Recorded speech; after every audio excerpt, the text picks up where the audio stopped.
मंडळी, बाजारात वाटाणा स्वस्त झाला की आपण भरपूर वाटाणा घेऊन येतो आणि वेगवेगळ्या पद्धतीच्या वाटाण्याच्या रेसिपीज बनवतो. पण कधी ढाब्यावर गेलो की पनीर, काजू करी आणि यांच्याच जोडीला असणारी ग्रीन पीस याला आपण जास्त प्राधान्य देतो. मग अगदी ढाब्यावर मिळते ना तशीच ग्रीन पीस कशी बनवायची आज आपण घरीच ते पाहणार आहोत. ढाब्यावरती ग्रेव्हीमध्ये ते काय वापरतात ते सुद्धा मी तुमच्याशी शेअर केलेलं आहे, त्यामुळे व्हिडिओ शॉर्टपर्यंत नक्की पहा. चला सुरुवात करूयात. तर सगळ्यात पहिल्यांदा गॅसवरती कढई ठेवायची, त्यामध्ये गरजेनुसार तेल घालायचं. तर आपल्याला सगळ्यात पहिल्यांदा काय करायचं आहे, वाटाणा जो आहे फ्रेश वाटाणा घ्यायचा. म्हणजे फ्रोझन झालेला नाही घ्यायचा, आपल्याला शेंगा सोलून फ्रेश जो असतो तो घ्यायचा.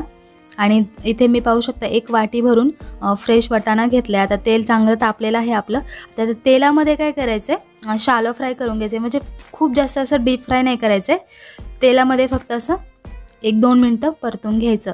ते आपोआप शिजले जातात. याने काय होतं, वाटाण्याचा कलर जो आहे ना तो अगदी हिरवागार राहतो.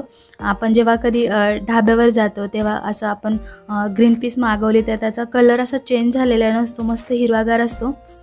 तर इथे छानपैकी पाहू शकता 2 मिनटं मी त्याच्यामध्ये तेलामध्ये फ्राय करून घेतले आणि आता तेल निथळून काढून घेऊयात. तर त्याच कढईमध्ये त्याच तेलामध्ये थोडंसं जिरं घालायचं, त्यानंतर आलं लसूणची थोडीशी पेस्ट घालायची त्याच्यामध्ये आणि अगदी झटपट होते तयार. खूप खूप छान लागते. नक्की ट्राय करा या पद्धतीने. आणि ढाब्यावरती मी विचारली ही रेसिपी कशी बनवायची तेव्हा मी तुमच्याशी शेअर करते. तर इथे मी एक मोठा कांदा जो आहे तो त्याची पेस्ट करून घेतलेली आहे कच्च्याच कांद्याची. तर तुम्ही हा कांदा भाजून घेऊन त्याची नंतर पेस्ट करू शकता. तर इथे आपण कच्चा कांदा घातला आहे, त्यामुळे जास्त वेळ आपण याला त्याच्यामध्ये तेलामध्ये परतून घेणार आहोत. तेलामध्ये कांदा परतून झाला की यामध्ये आपल्याला घालायचं आहे टोमॅटोची प्युरी. तर इथे मी 2 टोमॅटो घेतलेत आणि त्याची प्युरी घातलेली आहे, छान अशी बारीक केलेली आहे, पाहू शकता. याने काय होतं, टोमॅटो प्युरीनी आपल्या भाजीची टेस्ट जी आहे ती खूप छान लागते आणि कलरही खूप छान येतो आपल्या भाजीला.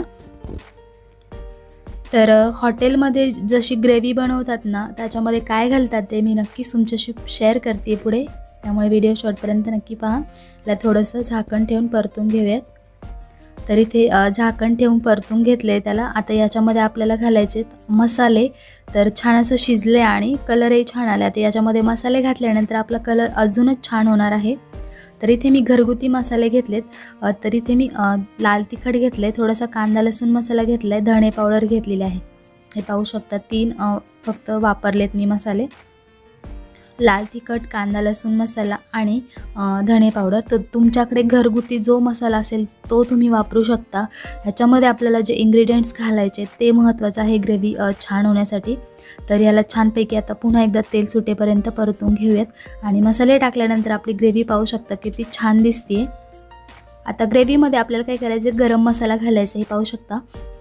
तर इथे मी साधारण 1 चमचाभर गरम मसाला घातलेला आहे. तर तुम्ही वाटणामध्येच गरम म्हणजे आपले जे लवंग वगैरे आहे ते तुम्ही घालू शकता. तर इथे मी मसाला वापरला, 1 चमचा भरून मसाला टाकला आहे. आता याच्यावरती आपण पुन्हा 1-2 मिनिटभर झाकण ठेवूया आणि चांगलं तेल सुटेपर्यंत याला परतून घ्यायचं आहे.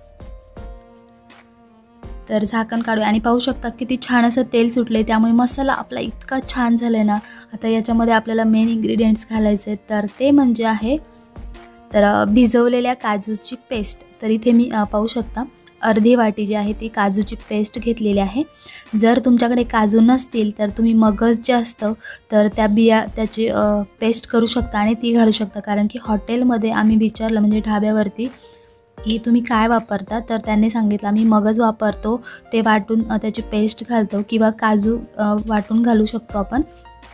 पण ढाब्यावरती शक्यतो मगज वापरून त्याच्यामध्ये ग्रेव्ही तयार केली जाते. आम्ही हॉटेलवर विचारलं, म्हणजे जाऊन आम्ही ज्या हॉटेलमध्ये जेवायला जातो तिथे खूप छान आम्हाला भाज्या आवडायच्या, त्यामुळे आम्ही एक दिवस असंच रेसिपी विचारली त्यांना, तर त्यांनी सांगितली आम्हाला. आता यामध्ये आपल्याला काय करायचं आहे, जे फ्राय करून घेतले होते आपण वाटाणा फ्रेश असा, तो बघू शकता तुम्ही किती छान असा शिजला आहे. अगदी 2 मिनटंच लागतात असे त्याच्यामध्ये फ्राय व्हायला. तर आपला कलरही छान होणार आहे आपल्या वाटाण्याचा आणि ग्रेव्ही पण छान होणार आहे. तर याच्यामध्ये आता आपण घालून घेऊयात, किंवा तुम्ही असं पण करू शकता, पाणी ओतून तुम्ही ग्रेव्ही तयार करू शकता आणि नंतर वरून तुम्ही ग्रीन पीस फ्राय केलेले घालू शकता. तर आपण याच्यामध्ये मिक्स करून घेऊया. तर हेच आहे, म्हणजे हॉटेलमध्ये हेच वापरतात, मगज किंवा काजूची पेस्ट. तर नक्की तुम्ही ट्राय करा ही रेसिपी, आणि तशीच होणार हे 100% मी गॅरंटी देऊन सांगते.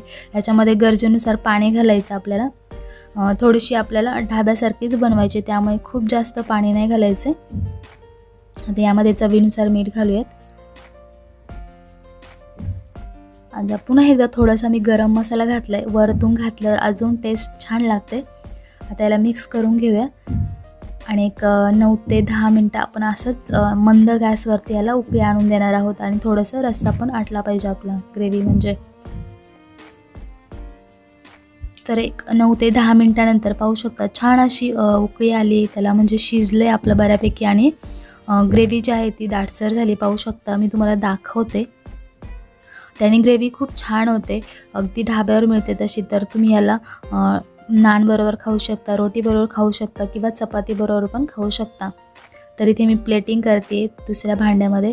तर इथे मी तडका दिला आहे, काश्मीरी लाल मिरची पावडर, जिरं, मोहरी आणि थोडीशी कोथिंबीर घातली होती आणि थोडासा तेजपत्ता. तर हे पाहू शकता किती छान अशी ग्रेव्ही झाली दाटसर, आणि वाटाण्याचा कलर पण किती छान राहिला आहे आपल्या. आणि ग्रेव्ही मेन पाहू शकता तुम्ही, अगदी ढाब्यावर मिळते तशीच झाली ना. नक्की मला कमेंट्समध्ये सांगा. तुम्हाला जर ही रेसिपी आवडली असेल तर लाईक शेअर नक्की करा, चॅनलला सबस्क्राईब करा, म्हणजेच असे छान छान रेसिपीज तुम्हाला पाहायला मिळतील. आणि याप्रमाणे नक्की बनवून पहा, खूप छान लागते. पुन्हा भेटूया असंच एका मस्त रेसिपीसोबत. तोपर्यंत बाय.